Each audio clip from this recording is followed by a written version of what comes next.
Hello everybody. तो स्वागत करते हैं हम आपका अपने चैनल फ्यूचर टारगेट क्लासेस पे।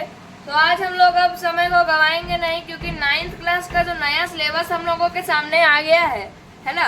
9th क्लास का जो नया सिलेबस आ गया है वो अब किताब लाने में एनसीईआरटी बहुत ज़्यादा ही लेट कर रहा है। तो हम लोग जो सिलेबस के बेसिस पर हम लोग अपना पढ़ाई शुरू करेंगे, अगर कुछ ज़्यादा रहेगा तो फिर बीच में हम लोग ऐड कर लेंगे, ठीक है। तो चलिए शुरू करने से पहले आपको बता दें कि हम अभी साइंस, मैथमेटिक्स और सोशल साइंस के सिलेबस पे बातचीत करेंगे, है ना। सोशल साइंस के सिलेबस पे बातचीत होगी। तो सबसे पहले हम लोग शुरू करते हैं साइंस से ही, ठीक है। तो साइंस में क्या कर दिया है ना, इस बार आपका एक हार्ड चैप्टर था उसको हटा दिया है, लेकिन बहुत सारा चैप्टर जोड़ भी दिया है ना। तो सबसे पहले हम साइंस में बता दें तो आपको पढ़ना क्या पड़ेगा, ठीक है। हम बस इतना बताएंगे आपको क्या पढ़ना पड़ेगा। मेरे सामने अभी आपका नया वाला सिलेबस है।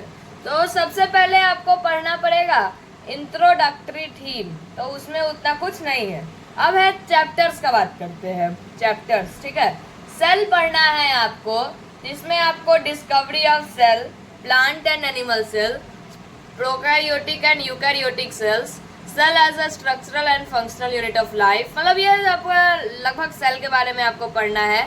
उसके बाद सेलुलर डिवीजन और cancer, recent advancement in cell biology, इन सभी टॉपिक्स के बारे में आपको पढ़ना होगा, समझ रहे हैं ना। इन सभी टॉपिक्स के बारे में आपको पढ़ना है। सेल तो पहले भी था, उसमें कोई बड़ी बात नहीं है। फिर टिश्यू पढ़ना है, टिश्यू भी पहले था। फिर जो रिप्रोडक्शन चैप्टर आपको 10th में पढ़ना था वो अब आपको 9th में ही पढ़ लेना है, ठीक है। टॉपिक सब कुछ सेम है। आपको सेक्सुअल और असेक्सुअल रिप्रोडक्शन के बारे में जानना है, असेक्सुअल रिप्रोडक्शन के टाइप्स के बारे में जानना है एग्जाम्पल के थ्रू। उसके बाद फ्लावरिंग प्लांट्स में सेक्सुअल रिप्रोडक्शन, मतलब 7th में जो रिप्रोडक्शन इन प्लांट्स पढ़े थे, और 8th में जो रिप्रोडक्शन पढ़े animal reproduction, sexual reproduction in humans, reproductive health and hygiene and introduction to birth control methods and importance, ये सभी आपको 9th क्लास में ही पढ़ लेना है, ठीक है। फिर डाइवर्सिटी एक चैप्टर था जो पहले था 9th में, अब हटा दिया था, फिर डाल दिया है। अच्छा बात है, बहुत अच्छा टॉपिक है ना। 5 किंगडम्स, ये सब चीज़ों के बारे में पढ़ेंगे। फिर चैप्टर है exploring mixtures and their separations. इसमें हम लोग होमोजीनियस और हेट्रोजीनियस मिक्सचर्स के बारे में पढ़ेंगे, solution, suspension, colloid and their properties के बारे में पढ़ेंगे, various ways to express concentration of solutions, जैसे mass by mass percentage, mass by volume percentage, volume by volume percentage के माध्यम से पढ़ेंगे। और इतना ही नहीं, सेपरेशन टेक्निक्स के बारे में पढ़ेंगे, है ना। अब आगे बढ़ते हैं। अगला टॉपिक है हमारा स्ट्रक्चर ऑफ एन एटम, जिसमें क्या है, atom are the basic units of elements, atom consist of sub atomic particles, atomic model, Thomson model, Rutherford model, Bohr's model. उसके बाद distribution of electron in elements, सबसे पहले भी पढ़ना था, सिंबल, वैलेंसी, कंबाइनिंग कैपेसिटी के तौर पे, atomic number, mass number, isotope, isobar, इन सभी टॉपिक्स के बारे में हमें पढ़ना है। फिर एटम्स और मॉलिक्यूल्स एक चैप्टर है जो भी शायद पहले था, डाल्टन एटॉमिक थ्योरी, 7th में पियर्सन में केमिस्ट्री में चैप्टर नंबर 1 के पहले या दूसरे पेज पे दिया हुआ है ना। फिर है law of conservation of mass, law of constant proportion, Dalton atomic theory, molecule of molecular mass, formula unit mass, यही सब पढ़ना है ना। फिर है अर्थ साइंस, अर्थ है द सिस्टम, इसमें एनर्जी, मैटर और लाइफ के बारे में जानना है ना। एनर्जी, मैटर एंड लाइफ के बारे में जानना है, ठीक है। तो इसमें क्या, Earth as interconnected system, nature of solar energy, solar radiation, electromagnetic spectrum, speed of light, solar energy instruction between the Earth's surface and differential heating of the Earth, the role of the atmosphere and the Earth's surface, different warming of the Earth causes winds, biogeochemical cycles, oxygen cycles, water cycle, carbon cycle, nitrogen cycle, human impact on Earth system। आप यह सभी syllabus को NCERT के website पे जाइएगा तो उसमें draft syllabus डाला हुआ है, पार्ट 1, पार्ट 2, पार्ट 3 करके, उसमें आप देख सकते हैं। पार्ट 2 में हम आपको अभी बता रहे हैं सेकेंडरी स्टेज फेज 1, है ना। उसमें मैथ्स है, साइंस है, सोशल साइंस है। फिर मोशन आपको पढ़ना है, बहुत आसान टॉपिक होता है ना। फिर मोशन के आगे force and laws of motion, force के बारे में, बैलेंस और अनबैलेंस फोर्स के बारे में, फोर्स ऑफ फ्रिक्शन के बारे में, ये तीनों हम लोग 8 में भी पढ़े थे। हाँ, तीनों। उसके बाद फिर आपको Newton's first law of motion, second law of motion और थर्ड लॉ ऑफ मोशन, ठीक है, ये तीनों के बारे में भी हमें पढ़ना है। फिर है वर्क एनर्जी एंड पावर था आपका पिछला साल का चैप्टर, जो भैया दीदी लोग 10th में गए होंगे उनसे आप पूछिएगा, वो लोग पढ़े थे वर्क एनर्जी एंड पावर, लेकिन हम लोग क्या पढ़ेंगे, work energy and simple machine, है ना। इसमें वर्क और एनर्जी तो पढ़ना ही है, सिंपल मशीन्स के भी बारे में पढ़ना है, जैसे कॉन्सेप्ट ऑफ वर्क पढ़ना है, वर्क एनर्जी थ्योरम पढ़ना है, mechanical energy, kinetic energy, potential energy, उसके बाद conversion between potential energy and kinetic energy पढ़ना है, कंजर्वेशन ऑफ एनर्जी पढ़ना है, फिर पावर का हल्का सा पावर में चले जाना है, ठीक है। पावर का हम आपको बता ही देते हैं, define power and its unit बस, और calculate power using its mathematical expression, मतलब हटाया नहीं है, थोड़ा कम किया होगा, है ना, अभी तो किताब आया नहीं है, हम आपको अपने से बता रहे हैं, ठीक है। फिर सिंपल मशीन के बारे में पढ़ना है और उनके मैकेनिकल एडवांटेज के बारे में पढ़ना है। मैकेनिकल एडवांटेज जानते हैं क्या होता है, लोड बाय इफर्ट, पढ़ाएंगे आपको, ठीक है। उसके बाद पुली, इंक्लाइन प्लेन और लीवर पढ़ना है। सिंपल मशीन में बचपन वाला नहीं है, उसमें मैकेनिकल एडवांटेज पढ़ना है, फिर वैल्यू पढ़ना है, एफिशिएंसी सब होता है ना। अब हम लोग को पढ़ना है साउंड, पढ़े तो 8 में भी था भैया, देखिए क्या है, production of sound, propagation of sound, graphical representation of a sound wave, आपको एनसीईआरटी में नहीं पढ़ाया था 8 में। अगर आप पढ़े होंगे कोई मतलब अदर पब्लिकेशन का कोई अच्छा, जैसे पियर्सन फाउंडेशन टाइप का, उसमें पढ़ा दिया है आपको 7th में ही। फिर characteristic of sound wave, wavelength, frequency, time period, amplitude, intensity, speed, human perception of sound, है ना, इतना ही नहीं, propagation of sound in different media, उसके बाद रिफ्लेक्शन ऑफ साउंड, ये सब आपको पढ़ना है। साउंड में रिफ्रैक्शन अभी नहीं पढ़ना है, रिफ्लेक्शन ही पढ़ना है, लाइट में रिफ्रैक्शन ही पढ़ लिए ना। हाँ, तो साइंस में बस इतना ही पढ़ना है, ठीक है। कितना चैप्टर था टोटल, 1 2 3 4 5 6 7 8 9 10 11 12 चैप्टर आपको साइंस में पढ़ लेना है, ठीक है। अब हम लोग अगला घुसते हैं मैथ्स में। मैथ्स में तो क्या है ना, मैथ्स पढ़ने में आपको बहुत मजा आ जाएगा, ठीक है। मैथ्स में आपका पहला चैप्टर क्या डाल दिया है जानते हैं, मैथ्स में पहला चैप्टर है कोऑर्डिनेट ज्योमेट्री, मतलब चैप्टर किताब को पता नहीं, सिलेबस में पहला टॉपिक है कोऑर्डिनेट ज्योमेट्री। 8 में पढ़े थे कोऑर्डिनेट ज्योमेट्री, लेकिन वो वाला कोऑर्डिनेट ज्योमेट्री नहीं है। इसमें क्या है, कोऑर्डिनेट ज्योमेट्री का ब्रीफ हिस्ट्री है, उसके बाद 2 डायमेंशनल कार्टेशियन कोऑर्डिनेट सिस्टम डाल दिया है, उसके बाद ये था ही पहले भी। फिर distance between 2 points in the 2D plane, ठीक है, और midpoint of the 3D plane में अभी नहीं पढ़ना है, 11 12 की भी बात पढ़ना है सर। फिर midpoint of the distance between 2 points in the 2D plane. फिर पॉलिनोमियल्स में वही क्या क्या है, अलजेब्रिक एक्सप्रेशन है, definition of a polynomial, degree of a polynomial, introduction to linear polynomial and application, exploring linear pattern, modelling linear growth and linear decay, linear relationship. थोड़ा पढ़ने में लगता है, लेकिन ये सिलेबस देख के लग रहा है, वहाँ उतना नहीं पड़ेगा, ठीक है। स्लोप पढ़ना है, y intercept of a line, y equal to x plus b, ये सब बढ़िया चीज है।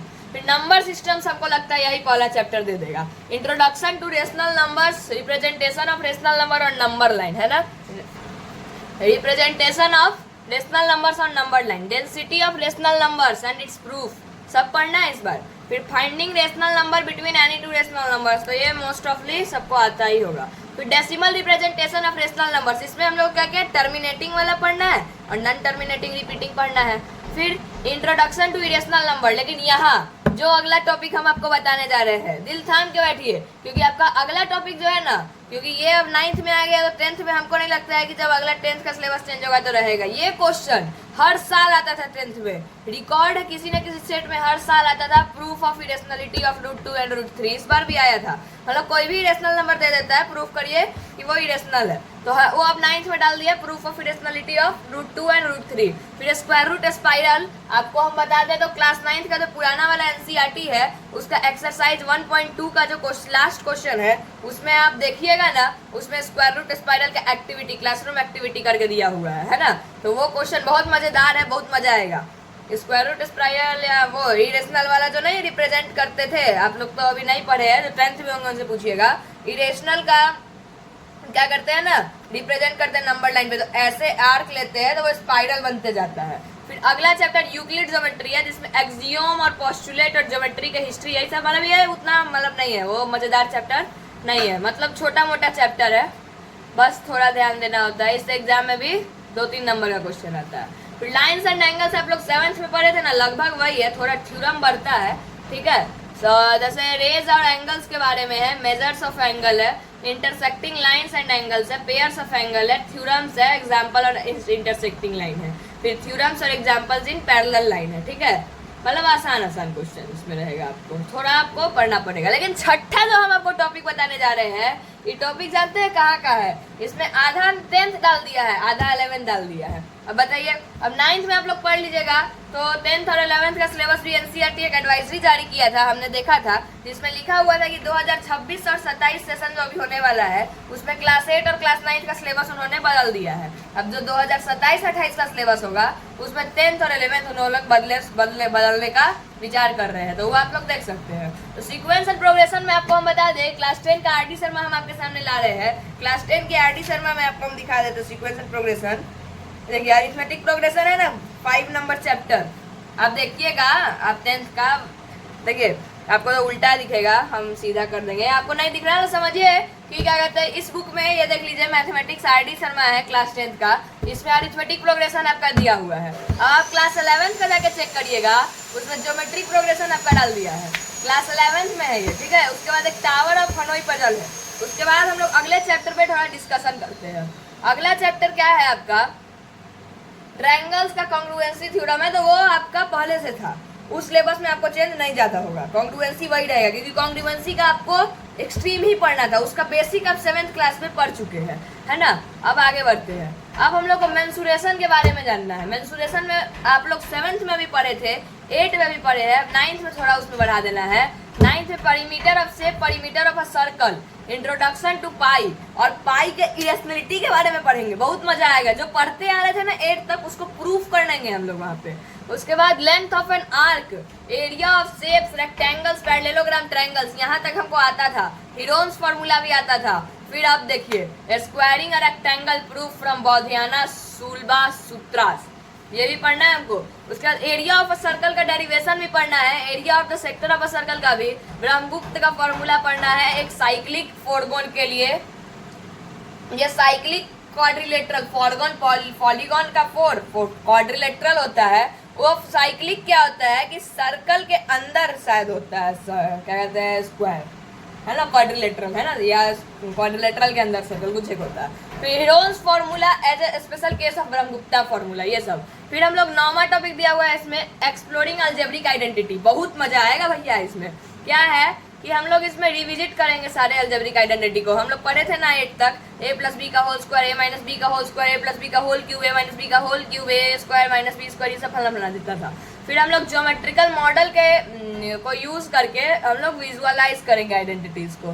फिर हम लोग आइडेंटिटी का यूज करके अलजेब्रिक एक्सप्रेशन का फैक्टराइजेशन करेंगे। फिर हम लोग आइडेंटिटीज और ज़्यादा आइडेंटिटी पढ़ेंगे जो आज तक नहीं पढ़े थे, और उनके एप्लीकेशंस को भी। फिर फैक्टराइजेशन करेंगे क्वाड्रेटिक एक्सप्रेशंस का अलजेब्रा टाइल्स से, ठीक है। उसके बाद फैक्टराइजेशन करेंगे बिना अलजेब्रा टाइल्स का यूज किए हुए। अब अलजेब्रा टाइल्स क्या होता है, इसको जानने के लिए आपको फ्यूचर टारगेट क्लासेस का जो इस चैप्टर का वीडियो आएगा सो देखना पड़ेगा, ठीक है। उसके बाद हम लोग नया नया आइडेंटिटी को फाइंड करेंगे। उसके बाद हम लोग रेशनल एक्सप्रेशन को भी सिंप्लीफाई करेंगे। फिर हमारा अगला चैप्टर क्या दे दिया है जानते हैं, फोरगोन्स, क्वाड्रिलेटरल्स। क्वाड्रिलेटरल्स बहुत आसान टॉपिक है, आपको पता होगा।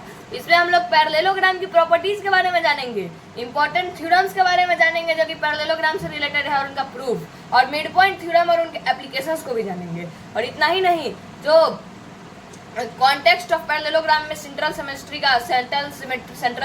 का अंडरस्टैंडिंग का नोशन है ना, वो भी वहाँ अंडरस्टैंड करेंगे। हम आपको बस बता रहे हैं अभी क्या पढ़ना है। अगर आप पढ़ना चाहते हैं तो आपको फ्यूचर क्लासेस ज्वाइन करना पड़ेगा, जहाँ आपको एकदम अच्छे से हम लोग 9th क्लास का टॉपिक, हर टॉपिक पढ़ेंगे। मैथ, साइंस और सोशल साइंस अभी नहीं कन्फर्मेशन कर सकते हैं। फिर सर्कल का क्या है कि आपको प्रैक्टिकल एक्सप्लेनेशन में एप्लीकेशन बताना होगा सर्कल का, और उसका यूज भी। फिर इतना ही नहीं, जो सर्कल से रिलेटेड डिफिनीशन है जैसे सेंटर, डायमीटर, रेडियस, सबको पता होगा भाई। उसके बाद कॉर्ड, एंगल्स, सबटेंड, कॉर्ड्स के बारे में जानना होगा थोड़ा। फिर मिड पॉइंट और perpendicular bisector of chord, distance of chords from the centre, subtended angles by an arc, उसका साइक्लिसिटी ऑफ पॉइंट, ये सब क्या क्या हम बोले तो हम आपको बताएंगे, लेकिन कब, जब इस टॉपिक का वीडियो हम चैनल पर लाएंगे, ठीक है। अगला चैप्टर लीनियर इक्वेशन इन 2 वेरिएबल, बहुत आसान टॉपिक है, आर एस अग्रवाल का चैप्टर नंबर 4, ठीक है। Introduction to linear equation in two variable. भाई आपको लगेगा नहीं कि आप linear equation in one variable जब पहला बार पढ़े होंगे इतना हार्ड लगा होगा ना, कुछ नहीं लगेगा, ये बहुत आसान आपको लगेगा। इसमें बस आपको सोचना पड़ेगा। जैसे दे देगा 2x + y = 5, आप सोचिए कि x की जगह क्या डाले, y की जगह क्या डाले, आंसर आएगा, आपको वहाँ ग्राफ पे रिप्रेजेंट करना है, ठीक है। जैसा आर्यस अग्रवाल चैप्टर 4 में है, और भी होगा, कुछ नया डाला होगा, है ना। फिर है मेंसुरेशन। अरे मेंसुरेशन तो पीछे भी हम लोग बोले थे ना, हाँ मेंसुरेशन तो हम बोले थे, तो वो एरिया एंड परिमीटर वाला मेंसुरेशन था जो पहले बोले थे। अभी जो बोल रहे हैं वो सरफेस एरिया और वॉल्यूम वाला है। तो इसमें सरफेस एरिया और वॉल्यूम पढ़ना होगा स्फीयर का, हेमिस्फीयर को भी लेके और राइट सर्कुलर कोन को भी लेके।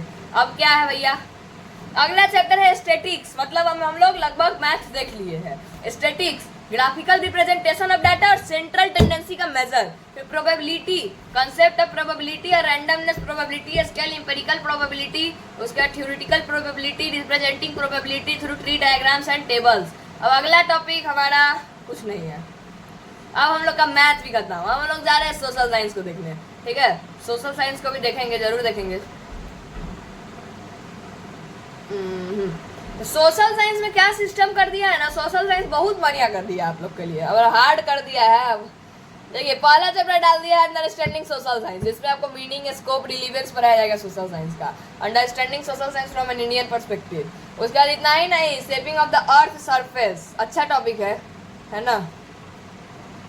एटमॉस्फेयर एंड क्लाइमेट, ठीक है, ये सब ज्योग्राफी था। अब है early humans and beginning of civilisation, ये हो गया हिस्ट्री।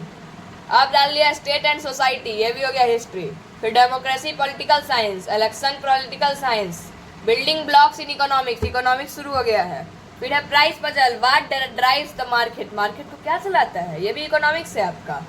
उसके बाद है, मतलब दो बुक है, पार्ट 1 पार्ट 2। पार्ट 1 हो गया, पार्ट 2 में पहला ज्योग्राफी का है ओशियंस एंड लाइफ, दूसरा लाइफ ऑन अर्थ, तीसरा रेसिस्टेंस एंड रिसाइलेंस, ठीक है, भक्ति ट्रेडिशन फोर्ट्स ये सब के बारे में।